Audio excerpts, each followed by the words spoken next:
Java প্রোগ্রামিংয়ে সবাইকে স্বাগতম। আমি আছি আপনাদের সাথে মোহাম্মদ মাহবুবুর রহমান। আজকে আমরা পলিটেকনিক সিরিজে জাভা প্রোগ্রামিং সাবজেক্টের সপ্তম অধ্যায় মেথডস অ্যান্ড কনস্ট্রাক্টর নিয়ে আলোচনা করব। এখন আমরা ইউজারের কাছ থেকে দুইটি সংখ্যা ইনপুট নিয়ে এবং মেথড ব্যবহার করে দুইটা সংখ্যার যোগফল বের করার একটা প্রোগ্রাম লিখব। তো আমরা চলে যাই। তো আমরা হচ্ছে কি যে এখানে টেস্ট ক্লাস নামে একটা ক্লাস আছে, এটাতে এই কাজটা করি। এই যে একটা ক্লাস, এই ক্লাসের নাম হচ্ছে টেস্ট ক্লাস। এখন এখানে হচ্ছে কি যে আমাদের একটা মেথড নিতে হবে। সেটার কাজ হচ্ছে কি যে দুইটা সংখ্যা যোগ করে যোগফলটা আমাদেরকে দিবে। আর একটা তো মেইন মেথড থাকতে হবে। তো প্রথমে আমরা মেইন মেথডটা দিয়ে দিই। তাহলে হচ্ছে কি যে পাবলিক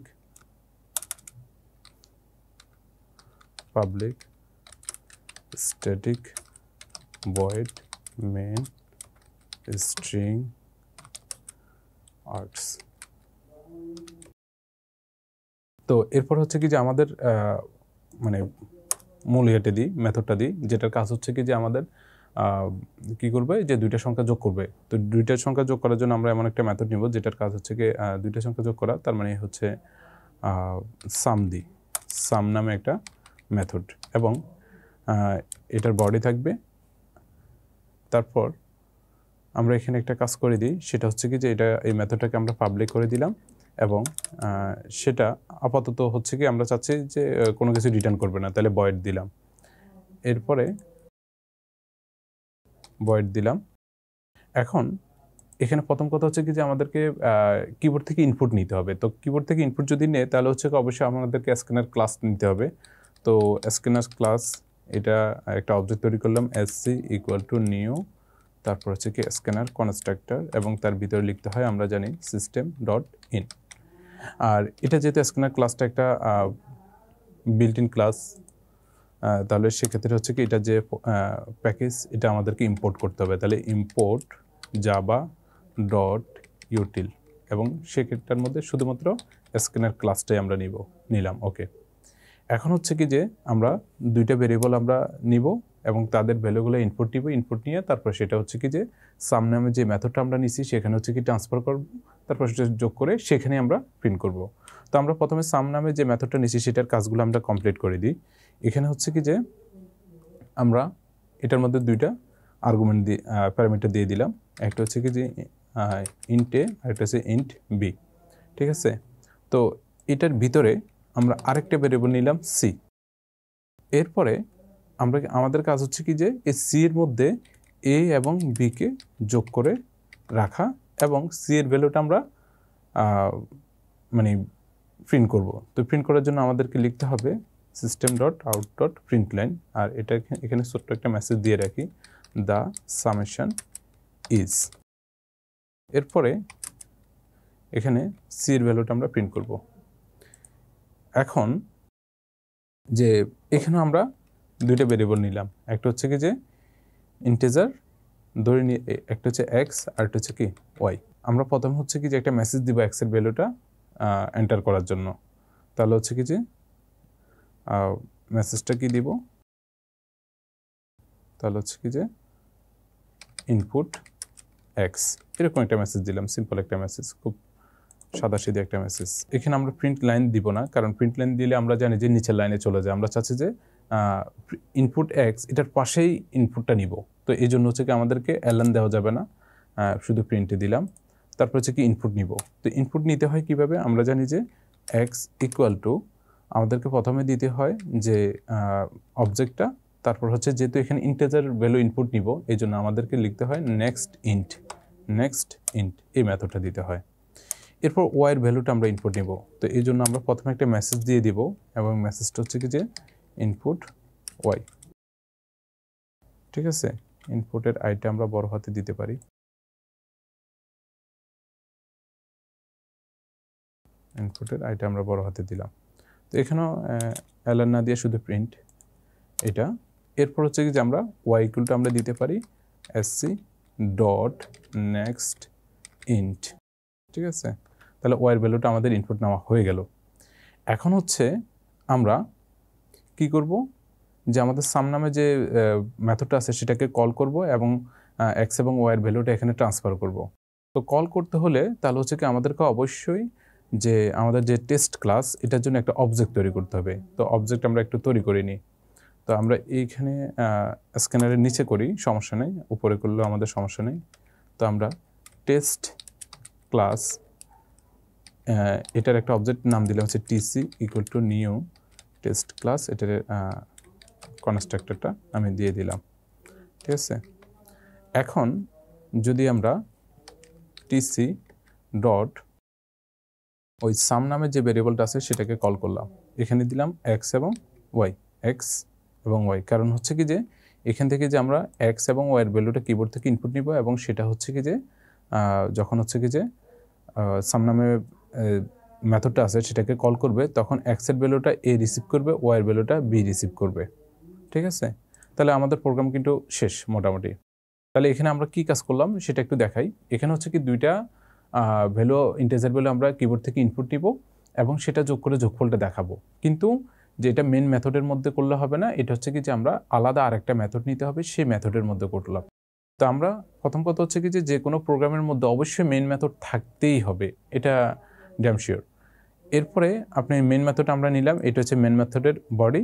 আর যেটা আমাদের যোগ করার জন্য আরেকটা মেথড নিলাম, সেটা হচ্ছে গিয়ে সাম মেথড। তো সাম মেথড আমরা এভাবে করলাম যে এটা কোনো কিছু রিটার্ন করবে না, এটা যে ভ্যালুগুলো রিসিভ করবে তারপরে যোগ করবে, যোগ করে যোগফলটা ওখানে কি যে প্রিন্ট করে দিবে। তো যার কারণে আমরা কোনো কিছু রিটার্ন যেহেতু করবো না, এই জন্য ভয়েড দিলাম, আর মেথডটাকে আমরা পাবলিক করে দিলাম। আমরা চাইলে কি প্রাইভেট অথবা প্রোটেক্টেডও করতে পারতাম, তবে এখানের সাথে যেহেতু সামঞ্জস্যপূর্ণ হচ্ছে কি যে পাবলিক করা, এই জন্য পাবলিক করে দিলাম। এরপর এটার মধ্যে দুইটা প্যারামিটার দিলাম, এ এবং বি। কারণ হচ্ছে যে সাম নামে যে মেথডটা আছে এটাকে যখন হচ্ছে কল করবে তখন হচ্ছে এরা দুইটা আর্গুমেন্ট ভ্যালু পাঠাবে, এক্স এবং ওয়াই। তো এই এক্স এবং ওয়াইয়ের ভ্যালুটা রিসিভ করার জন্য এখানেও দুইটা আমাদের ভেরিয়েবল দিতে হবে, একটা হচ্ছে ইন্ট এ এবং বি। তো এরপরে আমরা এখানে ভিতরে আরেকটা সি নামে একটা ভেরিয়েবল নিলাম, সেই সি এর মধ্যে এ এবং বির যোগফলটা রাখবো। এরপরে সি এর ভ্যালুটা আমরা প্রিন্ট করে দিব, আর সামনে সুন্দর একটা মেসেজ দিলাম, দ্য সামেশন ইজ কলন দিবে, তারপর হচ্ছে সি এর ভ্যালুটা প্রিন্ট করবে। আর এখানে আমাদের কাজ কি করলাম সেটা হচ্ছে কি যে এক্স ওয়াই নামে দুইটা ভেরিয়েবল নিলাম, এদের ভ্যালুগুলো ইনপুট নিব কিবোর্ড থেকে। তো কিবোর্ড থেকে ইনপুট নেওয়ার জন্য আমরা জানি যে স্ক্যানার যে ক্লাসটা আছে সেটার অবজেক্ট তৈরি করতে হবে, এটার নাম দিয়েছিলাম হচ্ছে, অবজেক্ট হচ্ছে কি এসসি আমরা দিলাম। এটা ইচ্ছা মতো আপনার যেটা পছন্দ এটা দিতে পারেন, আমি এসসি দিলাম। আর এটা কিভাবে মানে স্ক্যানার ক্লাসের অবজেক্ট কিভাবে তৈরি করতে হয় সেটা আমরা বারবারই দেখলাম, আশা করে বুঝছেন। এরপরে তারপরে ইনপুটগুলো নিব। তো ইনপুট নেওয়ার জন্য প্রথমে আমরা চাইলাম যে একটা মেসেজ প্রিন্ট করবে, তারপর হচ্ছে ইনপুটটা নিবে। এরপর আবার ওয়াইয়ের জন্য আবার একটা মেসেজ প্রিন্ট করবে, তারপর হচ্ছে কি যে ওয়াইয়ের একটা ইন্টিজার ভ্যালু নিবে। তো এটা নেওয়ার জন্য আমরা কী করলাম, প্রথমে আমাদের যে স্ক্যানার ক্লাসের যে অবজেক্টটা আছে সেটা দিব, তারপর ডট দিব, তারপর এটা যেহেতু ইন্টিজার টাইপের ভ্যালু ইনপুট নিবে এই জন্য আমরা নেক্সট ইন্ট মেথড ইউজ করছি। যদি ফ্লোট হইতো তাহলে ফ্লোট দিতাম, নেক্সট ফ্লোট, ডবল হলে নেক্সট ডবল, ক্যারেক্টার হলে নেক্সট ক্যারেক্টার, মানে এভাবে আমরা দিতাম যেটা আমাদের দরকার। তো এরপরে এক্স ওয়াইয়ের ভ্যালুটা নিল, তারপরে এখানে এক্স ওয়াইয়ের ভ্যালুটাতে চলে গেল। তো যাই হোক আমাদের কাজ শেষ। এখন এটাকে আমরা সেভ করে যদি আমরা রান করি তাহলে দেখবেন এখন আমাদের কাছে, এখন রান করলাম, আমাদের এক্সের ভ্যালুটা আমাদের চাচ্ছে। তো এক্সের ভ্যালু আমি যদি 10 দিলাম, তারপর ওয়াইয়ের ভ্যালু চাচ্ছে, ওয়াইয়ের ভ্যালু হচ্ছে আমি 20 দিলাম, তাহলে যে 10 এবং 20 যোগ করলে হচ্ছে 30, তাহলে হচ্ছে কি আমাদের দেখাবে দ্য সামেশন ইজ 30। তাহলে হয়ে গেছে, খুব সিম্পল একটা প্রোগ্রাম। আবার রান করি, এক্সের ভ্যালু চাচ্ছে, আমি দিলাম হচ্ছে কি যে 45, তারপর ওয়াইয়ের ভ্যালু দিলাম হচ্ছে 90, তাহলে 45 এবং 90 যোগ করলে হচ্ছে 135, তাহলে 135 এটা দেখাইছে। এটা যদি আপনি আবার চাইলে এটা এমন করতে পারেন যে আমাদের এই মেথডটাতে মানে সাম এই মেথডের মধ্যে কিন্তু আমরা প্রিন্ট করে দেখাইছি, আমি চাইলে না আমি এটা প্রিন্ট করব না, এখানে আমি প্রিন্ট না করে আমি চাইলাম যে সি এর ভ্যালুটা রিটার্ন করে দিব, রিটার্ন সি। তো তাহলে হচ্ছে কি তখন হচ্ছে সি এর ভ্যালুটা রিটার্ন করবো, সি এর ভ্যালুটা হচ্ছে ইন্টিজার টাইপের, এই জন্য আমরা এখানে রিটার্ন টাইপ দিতে হবে, ভয়েড না দিয়ে এখানে দিতে হবে ইন্টিজার। এখন রিটার্ন করলে এটা আসলে কে রিসিভ করতেছে, এটা মূলত হচ্ছে কি যে এই যে মেথড, এই এতটুকুর ভ্যালু হচ্ছে এ যা রিটার্ন করবে, সি এর ভ্যালু যা হবে এখানে টিসি ডট সাম এক্স ওয়াই, এই যে এতটুকুর ভ্যালু কিন্তু সেটাই। তো এখন এটাকে আমাদেরকে প্রিন্ট করতে হবে। তো প্রিন্ট করার জন্য আমরা চাইলে কিন্তু এই কাজটা এভাবেও করতে পারি, যে দেখেন যে এটার ভিতরে আমি দিলাম যে দ্য সামেশন ইজ যে সরাসরি টিসি ডট সাম এক্স ওয়াই, মানে এই পুরো জিনিসটা কিন্তু আমরা বসায় দিতে পারি। বসায় দিলে এটা আমি মুছে দিলাম বা এটাকে কমেন্টস আউট করে দিলাম। এটা করলেও কিন্তু এটাও একই ঘটনা ঘটবে, যে যা আপনি রেজাল্ট দিবেন। দেখেন আমি যদি আবার রান করি, এখানে 2 দিলাম আর হচ্ছে কি যে 3 দিলাম, তাহলে 2 3 5 দেখাচ্ছে। অথবা আপনি চাইলে এটা এখানে কি করতে পারেন, এখানে আরেকটা ভেরিয়েবল নিলেন, নাম দিলেন হচ্ছে Z, integer Z equal to ওই মেথডটা দিলেন। তারপর এখানে যে এটা পুরোটা না লিখে এখানে জেড লিখে দিতে পারেন, তাহলেও কিন্তু ঘটনা একই, কারণ ওই মেথডের পুরো ভ্যালুটা কোথায় কপি হয়ে যাচ্ছে, জেড এর মধ্যে। ওই জেড এর ভ্যালু হবে যে ওই মেথডে যেটা রিটার্ন করছিল, সি এর যে ভ্যালুটা রিটার্ন করছিল ওইটা জেড এর ভ্যালু হয়ে যাবে। তো এখন ভ্যালু হয়ে গেলে তাহলে হচ্ছে কি জেড দেখাবে। এখন যদি আমরা আবার সেভ করে যদি এটাকে রান করি, তাহলে কি হবে, যেমন হচ্ছে কি আমি 5 5 দিব, যে 5 আবার দিলাম 5, তাহলে 10, আমাদেরকে দ্য সামেশন ইজ 10, এটা আমাদেরকে দেখাচ্ছে। এই কাজটা এটাই হচ্ছে কি যে আমরা দুইটা সংখ্যা ইনপুট নিলাম এবং সেটা মেথডের মাধ্যমে যোগ করে দিলাম। একটা সংখ্যা ইনপুট নিব এবং সেটার হচ্ছে কি স্কোয়ার করব, এবং এই কাজটা করার জন্য অবশ্যই আমরা এক্সট্রা মেথড ইউজ করব। তো এটা কীভাবে করতে হয় সেটা আমরা একটু দেখি। তো প্রথম কথা হচ্ছে আমরা জানি এখানে একটা ক্লাস নিছি, এটার ক্লাসের নাম দিচ্ছি হচ্ছে টেস্ট ক্লাস। এটার ভিতরে প্রথম কথা হচ্ছে কি আমরা একটা মেইন মেথড নিব। তো মেইন মেথড কীভাবে নিতে হয়, public static static static void main string args। তো এখানে হচ্ছে কি যে আমরা একটা ভেরিয়েবল আমরা নিব, এটা নিলাম হচ্ছে কি এক্স, এবং এটাকে ইনপুট নিব, এই এক্সের ভ্যালুটা ইনপুট নিব। তো ইনপুট নেওয়ার জন্য আমরা জানি যে আমাদেরকে স্ক্যানার ক্লাস নিতে হয়। স্ক্যানার ক্লাসের একটা অবজেক্ট তৈরি করতে হয়, SC equal to new new new scanner system dot dot in. Okay, এরপর হচ্ছে কি এক্সের ভ্যালুটা যেহেতু আমরা ইনপুট নিব, আমরা হচ্ছে কি যে আগে চাইলে একটা মেসেজ আমরা দিয়ে দিতে পারি। তাহলে হচ্ছে কি যে মেসেজ দিতে পারি কি যে ইনপুট এক্স, এরকম একটা মেসেজ আমরা দিয়ে দিলাম। আর অবশ্যই এটা তো প্রিন্ট লাইন দিব না, প্রিন্ট দিব। ওকে, এরপরে এক্সের ভ্যালুটা ইনপুট নিব। তো নেওয়ার জন্য আমাদেরকে কী করতে হবে, x equal to SC dot next int, যেহেতু হচ্ছে কি আমরা এখানে ইন্টিজার ভ্যালু নিব, নেক্সট ইন্ট। ও আচ্ছা, এখানে রেড লাইনে চলে আসছে কারণ হচ্ছে কি যে এটার জন্য যে করেসপন্ডিং যে প্যাকেজটা এটা এখানে হচ্ছে কি ইম্পোর্ট করা হয়নি। তো আমরা ইম্পোর্ট করে নিব যে import Java dot util dot scanner. তো ইনপুট নেওয়া হয়ে গেছে। এখন হচ্ছে কি স্কোয়ার করার জন্য আমাদেরকে একটা মেথড নিতে হবে। তো আমরা এখানে একটা মেথড নিই, ওই মেথডটা হচ্ছে কি আমরা এই মেথডের নাম দিলাম হচ্ছে স্কোয়ার, যেটা কাজ হচ্ছে কি যে স্কোয়ার করবে। তো এখন এখানে হচ্ছে কি যে আমরা একটা ভেরিয়েবল দিলাম, কারণ হচ্ছে কি যে এক্সের যে ভ্যালুটা আছে সেই ভ্যালুটা স্কোয়ার মেথডের মধ্যে চলে যাবে আর্গুমেন্ট হিসেবে, তারপরে সেটাকে আমরা স্কোয়ার করব। তো নিলাম।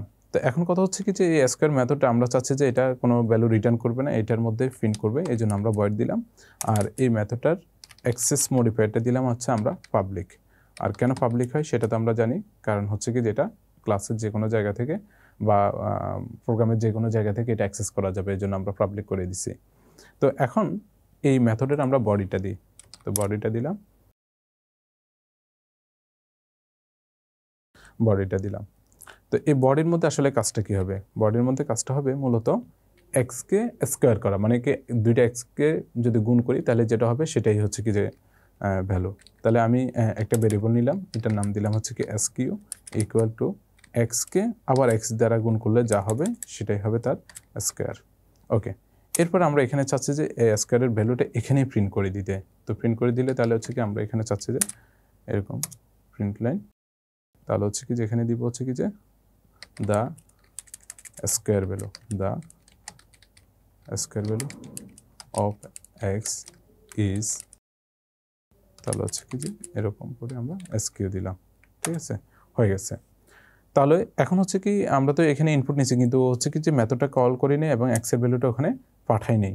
তাহলে এখানে কি করতে হবে, যে এখানে কথা হচ্ছে কি যে কল করতে হলে তাহলে হচ্ছে স্কোয়ার নামের যে মেথডটা এটাকে কল করলাম এবং এক্সের ভ্যালুটা পাঠাইলাম, কিন্তু এভাবে তো পাঠানো যাবে না। তখন আমাদেরকে কী করতে হবে, আমাদের টেস্ট ক্লাসের জন্য একটা অবজেক্ট তৈরি করতে হবে। তাহলে হচ্ছে কি আমাদের লিখতে হবে টেস্ট ক্লাস, অবজেক্টের নাম দিলাম হচ্ছে টিসি দিলাম, টিসি ইকুয়াল টু নিউ, আর টেস্ট ক্লাস আমাদের কনস্ট্রাক্টরটা দিতে হবে টেস্ট ক্লাস, এটা দিয়ে দিলাম।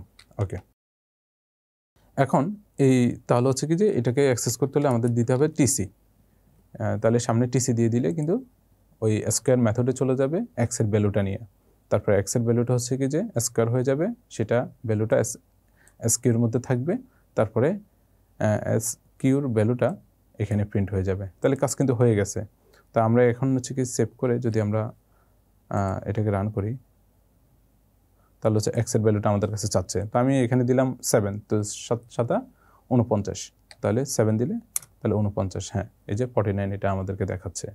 আমরা যদি আবার রান করি, আমরা যদি চাই যে 12, তাহলে 12কে 12 দ্বারা গুণ করলে 144, ওকে 144 এই যে আসছে। তো আমরা তো আগেও আরেকটা কথা বলছিলাম যে আমরা যদি এটা এখানে প্রিন্ট না করতে চাই, এখানে প্রিন্ট করতে চাই, তাহলে সেক্ষেত্রে হচ্ছে কি আমরা এটাকে ভয়েডটাকে তখন হচ্ছে কি আমরা যেহেতু ইন্টিজার ভ্যালু রিটার্ন করতেছি এই জন্য এখানে ইন্টি দিব। তো এখানে আরেকটা কথা বলে রাখি, আমি স্ট্যাটিকের কথা বললাম, স্ট্যাটিক কিন্তু একটা মেম্বার ভেরিয়েবলও স্ট্যাটিক হতে পারে, বা মেম্বার ফাংশনও স্ট্যাটিক হতে পারে, অথবা একটা ক্লাসও স্ট্যাটিক হতে পারে। আর কেন স্ট্যাটিক হয় এটাও বললাম, এবং কেন স্ট্যাটিক করা দরকার সেটাও বললাম। তো স্ট্যাটিক কীভাবে করতে হয় সেটা বলি। স্ট্যাটিক করতে হয় তাহলে হচ্ছে কি যে কোনো মেম্বার ভেরিয়েবল অথবা মেম্বার ফাংশন অথবা ক্লাসের সামনে স্ট্যাটিক দিলেই সেটা স্ট্যাটিক হয়ে যাবে। স্ট্যাটিক কিওয়ার্ডটা ইউজ করলে স্ট্যাটিক হয়ে গেছে। কিন্তু কথা হচ্ছে কি স্ট্যাটিক করার পরে এটা কিন্তু এই মেথডটা কিন্তু যে কোনো একটা অবজেক্টের অধীনে সে থাকবে না, সে ক্লাসের অধীনে থাকবে, সে অবজেক্টের অধীনে থাকবে না। তার মানে কি মেথডটাকে যদি আপনি কল করতে চান তাহলে সেক্ষেত্রে হচ্ছে কি আপনি ওই অবজেক্ট আগে যেরকম হচ্ছে কি আমরা এখানে যেমন এই যে অবজেক্ট টিসি, এই টিসি ডট স্কোয়ার দিছি, এটা আর দেওয়া যাবে না। তখন হচ্ছে কি আপনি টিসিটা বাদ দিয়ে দিতে হবে, কারণ স্কোয়ার মেথডটা এখন আর কোনো টিসির মধ্যে মানে টেস্ট ক্লাসের যে অবজেক্টটা যে সেই অবজেক্টের অধীনে নাই।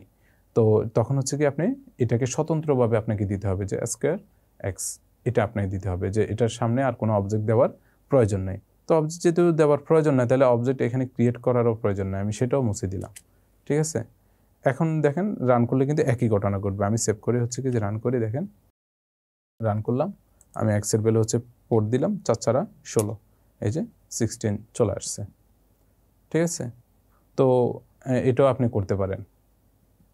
ঠিক আছে, আবার এখানে হচ্ছে কি ভয়েড না দিয়ে ইন্টে দিতে পারেন। ইন্টে দেওয়ার মানে হচ্ছে কি আপনি ওই ভ্যালুটা হচ্ছে কি আপনি রিটার্ন করে দিবেন, ইন্টিজার টাইপের একটা ভ্যালু রিটার্ন করে দিবেন। তো এইভাবে আপনি করতে পারবেন, অথবা আপনাদের নিজেদের মানে যেভাবে আপনি চান একটা প্রোগ্রামকে, কিন্তু যে আপনি মানে আমি এভাবে লিখছি বা কোনো বইতে এইভাবে লিখছে বা কোনো একটা ইন্টারনেট ওয়েবসাইটে এভাবে লিখছে, তার মানে এইভাবে লিখতে হবে ব্যাপারটা এমন না। একটা জিনিসকে সমাধান বিভিন্নভাবে করা যায়। আপনার যদি নিজস্ব কোনো সুন্দর ওয়ে থাকে তাহলে সেভাবে আপনি প্রবলেমটা সলভ করেন, সেটাই হবে। ঠিক আছে, এখন আমরা দেখব মেথড ওভারলোডিং। তো মেথড ওভারলোডিং কী জিনিস সেটা আগে একটু বুঝি। মেথড ওভারলোডিং হচ্ছে কি যে একই মেথড বিভিন্ন রূপে ব্যবহার হওয়া।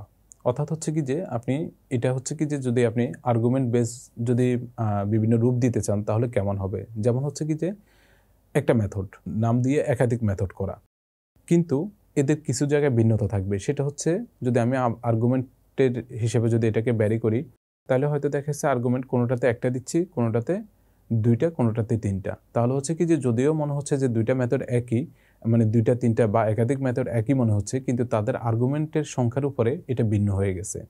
অথবা আপনি একটা মেথড দিচ্ছেন যেটা হচ্ছে কি যে আর্গুমেন্ট হয়তো একটা ইন্টিজার দিচ্ছেন, আরেকটা ফ্লোট দিচ্ছেন, অথবা কোনোটাতে 2টা ফ্লোট দিচ্ছেন, অথবা কোনোটাতে হয়তো 2টা ইন্টিজার দিচ্ছেন। তাহলে হচ্ছে কি যদিও নাম একই রকম, কিন্তু তাদের আর্গুমেন্টের টাইপের উপর ভিত্তি করে তারা হচ্ছে কি যে ভিন্ন হয়ে গেছে। তো এই জিনিসটা আমরা একটু প্রোগ্রামে দেখি, তাহলে হচ্ছে কি আরও ভালোভাবে বুঝবেন। যেমন আমরা যদি এখানে ক্যাল নামে হচ্ছে কি একটা মেথড নিব, ক্যাল, অর্থাৎ ক্যালকুলেশন করা যায়, ক্যালক এরকম দিলাম। ঠিক আছে, তো এটা আমরা এটাকে পাবলিক করে দিলাম, পাবলিক, আর কোনো কিছু রিটার্ন করব না, এটাকে ভয়েডে দিয়ে দিলাম। ঠিক আছে, আচ্ছা, তো এটার মধ্যে কিছু নেই, এটা হচ্ছে কি একদম ফাঁকা রেখে দিচ্ছি। তো রেখে দিলে তাহলে হচ্ছে কি আমাদের এটার মধ্যে কিছু দিলাম না, তাহলে হচ্ছে কি যে এখানে জাস্ট এটাকে আমরা বললাম যে নাল মেথড। সিম্পল একটা নাম, আপনার যা ইচ্ছা তা আপনি লিখতে পারেন, নাল মেথড। এরপরে এই যে পাবলিক ভয়েড ক্যালক নামে আরেকটা মেথড আমি নিলাম, এখানে দিলাম ইন্টিজার এক্স। তাহলে এখানে দেখেন দুইটা মেথড কিন্তু একই রকম, কিন্তু ইন্টিজার এক্স। তাহলে হচ্ছে কি যে এখানে আমরা দিতে পারি যে এখানে এক্স এর ভ্যালুটা আমরা জাস্ট প্রিন্ট করে দিব। তো এক্স এক্স এরকম দিলাম। এরপর আরও একটা দিলাম, মনে করেন public void calc input x comma integer x y এখানে। তাহলে হচ্ছে কি যে তাহলে এখানে আরেকটা মেসেজ দিই, sum of x and Y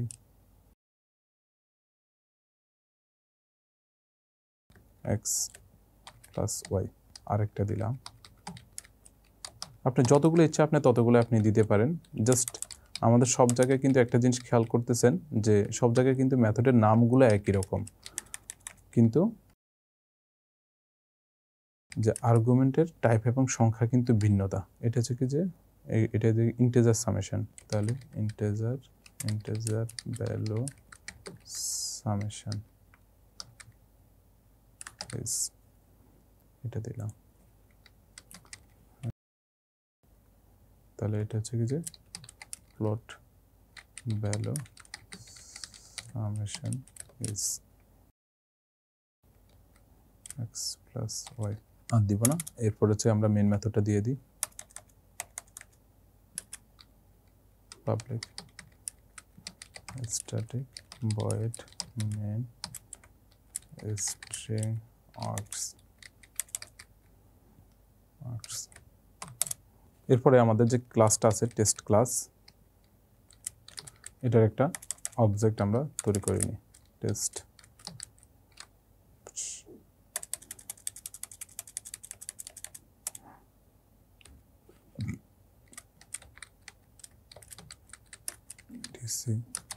equal to new test class tc dot calc। ওকে, আমরা এটা একটু দেখি যে এখানে যে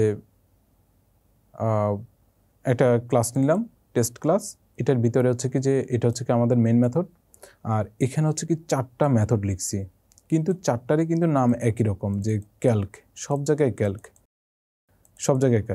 কিন্তু তাদের হচ্ছে কি যে আর্গুমেন্ট সংখ্যায় অথবা আর্গুমেন্ট টাইপে কিন্তু ভিন্নতা আছে। যেমন হচ্ছে কি যে প্রথমটার মধ্যে কোনো আর্গুমেন্টে নেই, দ্বিতীয়টার মধ্যে একটা আর্গুমেন্ট আছে সেটা ইন্টিজার টাইপের, তৃতীয়টার মধ্যে দুইটা আর্গুমেন্ট আছে কিন্তু দুইটা ইন্টিজার টাইপের, এখানে দুইটাই আছে কিন্তু দুইটা আবার ফ্লোট টাইপের।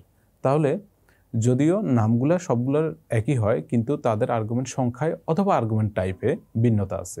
যদিও এখানের মধ্যে যে নিচের দুইটার মধ্যে আর্গুমেন্ট সংখ্যা কিন্তু একই রকম, যে এখানে আর্গুমেন্ট এখানেও দুইটা কিন্তু এখানেও দুইটা, কিন্তু তাদের টাইপ কিন্তু ভিন্ন। আবার এখানে কিন্তু এটারও ইন্টিজার এদেরও কিন্তু ইন্টিজার, কিন্তু তাদের হচ্ছে সংখ্যায় ভিন্ন, যে এখানে একটা আর্গুমেন্ট আর এখানে দুইটা আর্গুমেন্ট। তো এই যে মেথডের নাম একই রকম কিন্তু তাদের আর্গুমেন্ট সংখ্যা অথবা টাইপে ভিন্ন রকম হওয়াতে এদেরকে মূলত একে অপরের মেথড ওভারলোডিং বলে। এটাই হচ্ছে মূলত মেথড ওভারলোডিং, যে একই নামের মেথড অনেকগুলো থাকবে কিন্তু তাদের আর্গুমেন্ট টাইপ অথবা সংখ্যায় ভিন্নতা থাকবে। এটা হচ্ছে মূলত মেথড ওভারলোডিং। এখন আমরা যদি কোনো ক্যালক নামে যে মেথডটাকে আমি যদি কল করি, এখন এটা আসলে কোনটার মধ্যে যাবে? সবগুলো তো ক্যালক, তাহলে এই চারটার মধ্যে কোনটাতে যাবে? দেখবে যে এটার মধ্যে কোনো আর্গুমেন্ট নাই, তাহলে না থাকলে এটা কোথায় যাবে? প্রথমটার মধ্যে চলে যাবে। প্রথমটার মধ্যে যাইয়া তারপর এখানে প্রিন্ট করবে হচ্ছে কি নাল মেথড, এটা আমাদেরকে প্রিন্ট করে দেখাবে। তো দেখা কিনা আমি একটু দেখি, এটা সেভ করে তারপর হচ্ছে কি আমরা রান করে দেখি। হ্যাঁ, এই যে নাল মেথড এটা আমাদেরকে দেখাচ্ছে। এখন আমি যদি এখানে একটা ভ্যালু দিয়ে দিই, আমি ধরে নিলাম যে এখানে হচ্ছে কি যে 5 দিলাম, ঠিক আছে? তাহলে 5 দিলে তাহলে হচ্ছে কি এখানে একটা আর্গুমেন্ট দিছি এবং সেটা ইন্টিজার টাইপের একটা, কোথায় যাবে তাহলে? ইন্টিজার টাইপের একটা কোথায় আছে? এই দ্বিতীয়টাতে আছে। তাহলে এটা এখানে ইন্টিজার এবং একটা, তাহলে হচ্ছে কি যে দ্বিতীয়টাতে যাবে। তো দ্বিতীয়টাতে যায় কিনা আমি দেখি, দেখেন চলে আসছে যে x = 5, কারণ হচ্ছে কি দ্বিতীয়টাতে আমরা দেখাইছিলাম যে x ক্লোন x এর ভ্যালুটা। এরপরে আমরা যদি এখানে ভ্যালু যদি দুইটা দিই, দুইটা ইন্টিজার দিলাম, দুইটা এবং দুইটা ইন্টিজার, তাহলে দুইটা আবার দুইটা ইন্টিজার কোন জায়গায়? এই জায়গায় দ্বিতীয়টাতে, তৃতীয়টাতে। তাহলে এই তৃতীয়টাতে কি করবে? সে x এবং y এর ভ্যালুটা হচ্ছে কি যে যোগ করবে, যোগফলটা আপনাকে দেখাবে। তার মানে কি এখানে যেহেতু আমরা দুইটা আর্গুমেন্ট 5 এবং 6 দিচ্ছি, তাহলে যোগ করলে 11 হবে। এই 11টা হচ্ছে আমাদেরকে প্রিন্ট করে দেখাবে। তাহলে হচ্ছে কি আমরা এবার দেখি, তাহলে 11 আসছে, তাহলে এটা তৃতীয়টা যাবে। এখন যদি আমি এখানে দিই যে 5.2 এবং 6.3 এটা দিলাম, তাহলে এখন কিন্তু দুইটাই কিন্তু আমাদের ফ্লোট ভ্যালু। তাহলে এখানে কিন্তু এরর আসছে, কারণ এখানে ইন্টিজার দিয়েছি, এটা কিন্তু ফ্লোট দিব, ফ্লোট। তো এখন এটা এবার কোথায় যাবে? এখানে কিন্তু দুইটা আর্গুমেন্ট, তাহলে দুইটা আর্গুমেন্ট হওয়ার পরও এখানে যাবে না কেন? কারণ এরা হচ্ছে ফ্লোট টাইপের, কিন্তু এগুলো কিন্তু ইন্টিজার টাইপের। তো ফ্লোট টাইপের কোথায় আছে? এখানে আছে। তাহলে এটা কিন্তু এখানে যাবে। এটাকে আমরা ফ্লোট না দিয়ে এটা ডবল করে দিই, ডবল করে দিই। এটা ফ্লোট দিলেও হবে, সমস্যা নেই, এটাকে অ্যাপ দিয়ে দিতে হবে আর কি। আচ্ছা, ফ্লোট ডবল করে দিলাম। তো এখন যদি আমি রান করি, তাহলে হচ্ছে কি যোগ করে আমাদের দেখাবে যে 5.2 আর 6.3 এটাকে যোগ করলে হয় 11.5। অথবা এটার যে এররটা আমরা যদি ফ্লোটে রাখি, তাহলে কি হবে? ফ্লোটে রাখলাম, এটাকে ফ্লোট রাখলাম, এটাকে ফ্লোট রাখলাম, আর এখানে 5.2 অ্যাপ দিলাম, 5 অ্যাপ দিলাম। দেখেন এখন কিন্তু হয়ে গেছে। এটাকে যদি আমি এখন করি, হ্যাঁ 11.5। তো এটা জাস্ট এখানে ওই যদি আপনি প্লট করতেছেন, তাহলে হচ্ছে কি যে লাস্টে হচ্ছে কি ভ্যালুর শেষে অ্যাপ দিতে হবে, আর ডবল করলে তাহলে হচ্ছে কি যে দেওয়ার দরকার নেই, বা দিলেও সমস্যা নেই। ছোট একটা জিনিসও শিখে গেলাম। তো এইভাবে এটা হচ্ছে মূলত মেথড ওভারলোডিং, ঠিক আছে।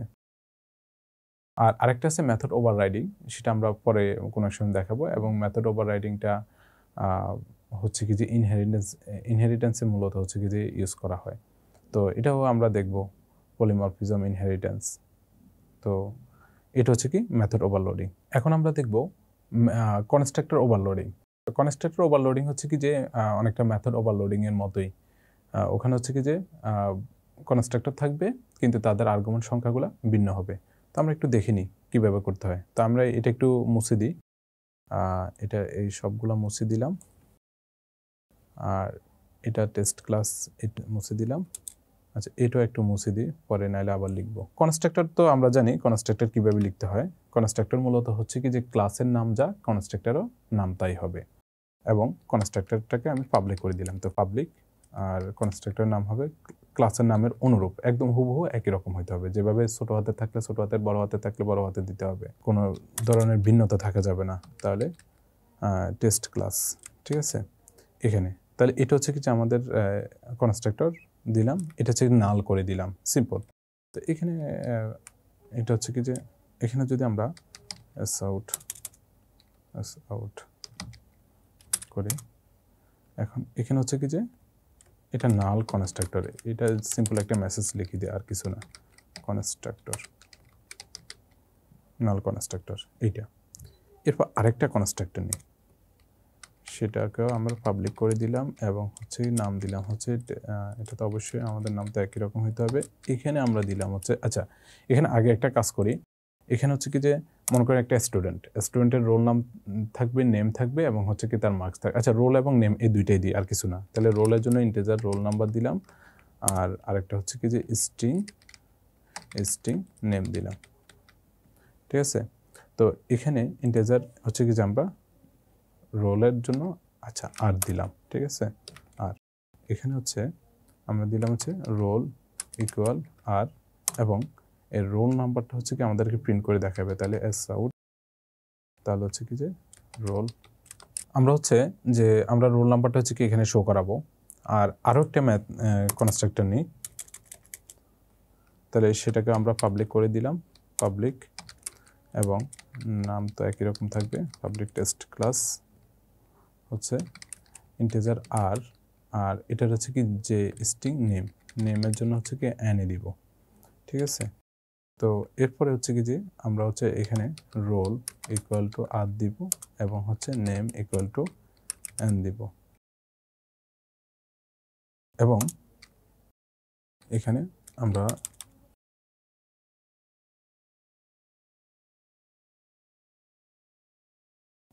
এখানে দিয়ে দিলাম যে রোল এইটা প্লাস রোল এবং হচ্ছে আরেকটা আউট নেই, এখানে দিলাম হচ্ছে নেম নেম নেম। ওকে, তাহলে হচ্ছে কি এখানে আমরা কনস্ট্রাক্টর তিনটে নিলাম। একটা কনস্ট্রাক্টর হচ্ছে কি যে নাল আছে, আরেকটা কনস্ট্রাক্টর শুধু রোল নিলাম, আর আরেকটা কনস্ট্রাক্টর হচ্ছে কি যে নেম এবং রোল দুইটাই নিলাম। এখন এখানে আসি, এখানে মেন মেথডে আমি এখন টেস্ট ক্লাসের টেস্ট ক্লাস একটা শুধু টিসি ইকুয়াল টু বা এস দিলাম, বারবার টিসি দিচ্ছি, S equal to new test class test class এটা ফাঁকা দিলাম। দেখেন কিছুই করি না, জাস্ট একটা অবজেক্ট তৈরি করছি। তাহলে এটা কোথায় চলে যাবে? এটা চলে যাবে নাল কনস্ট্রাক্টর এখানে চলে যাবে। তো যাই কিনা আমি একটু রান করে দেখি, সেভ করলাম, তারপর রান করলাম, নাল কনস্ট্রাক্টর এটা আমাদেরকে দেখাচ্ছে।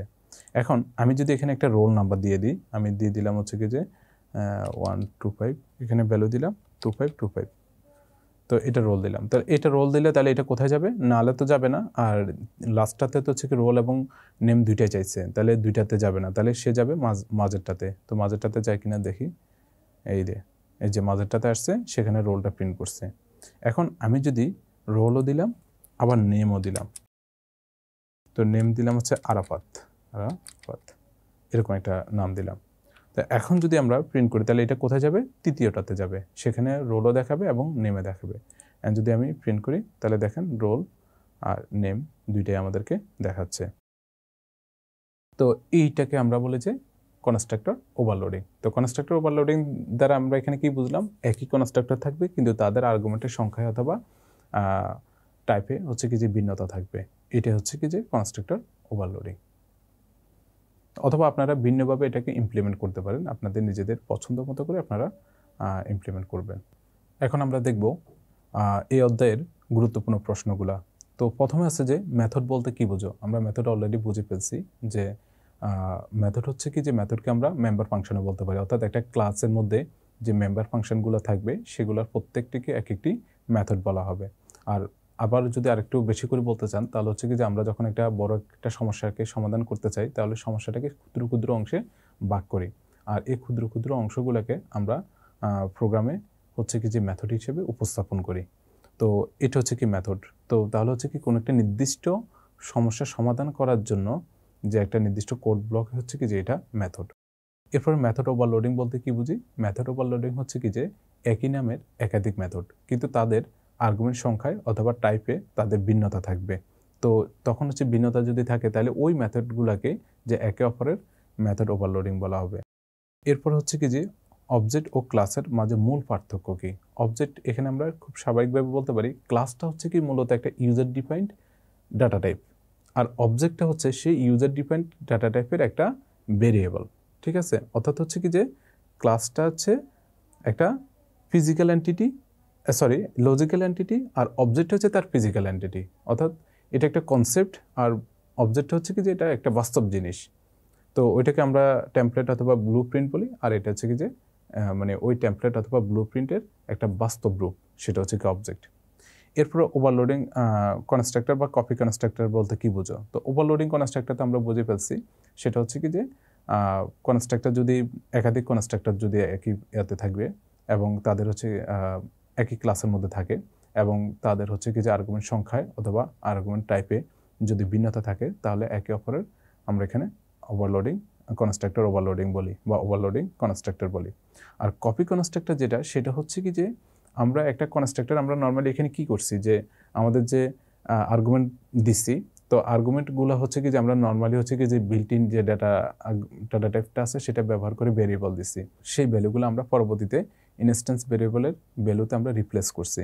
কিন্তু যদি কোনো একটা কনস্ট্রাক্টরের যে আর্গুমেন্ট থাকবে, সেই আর্গুমেন্টটা যদি হচ্ছে কি যে কোনো একটা ক্লাসের ওই ক্লাসের অবজেক্ট হয়, মানে হচ্ছে কি যে ওই ক্লাসের অবজেক্ট বা অন্য ক্লাসের যদি অবজেক্ট হয়, তাহলে হচ্ছে কি সেই কনস্ট্রাক্টরটাকে আমরা বলবো যে কপি কনস্ট্রাক্টর।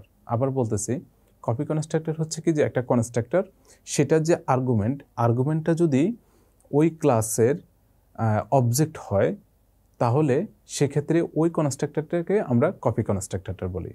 অর্থাৎ হচ্ছে ব্যাপারটা হচ্ছে কি এরকম যে আপনি মনে করেন যে স্টুডেন্ট নামে একটা ক্লাস নিলেন, স্টুডেন্ট, যে আমরা কীভাবে লিখি যে পাবলিক ক্লাস স্টুডেন্ট, এটা একটা আপনার ক্লাস।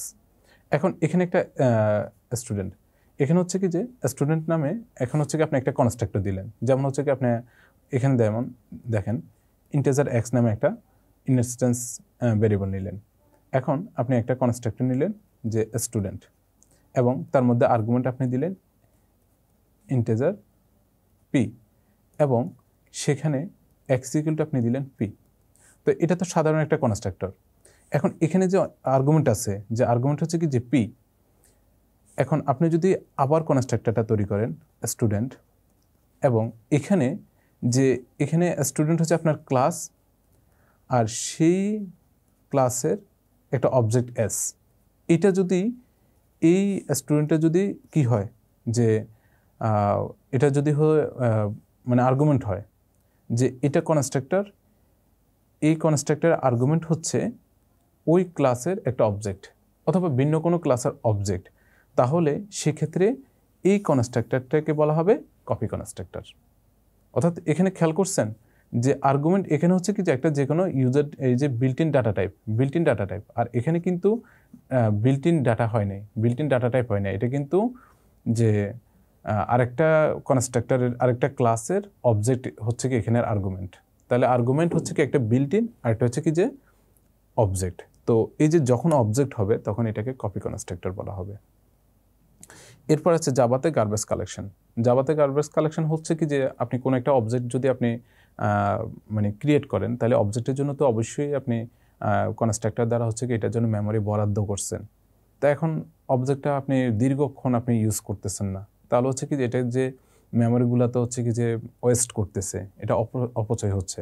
তো আপনি যখন হচ্ছে কি যে অবজেক্টগুলোকে ধ্বংস করে ফেলবেন, তারপরে হচ্ছে কি যে সে মেমোরিটাকে পুনরুদ্ধার করবেন, এই পুনরুদ্ধার করার যে সিস্টেম, এটাকে বলা হয় গার্বেজ কালেকশন। মানে একটা জিনিস নষ্ট হয়ে গেছে, আপনি কি করছেন সেটাকে যে আবার পুনরুদ্ধার করতেছেন, তো এটাকে বলা হয় গার্বেজ কালেকশন।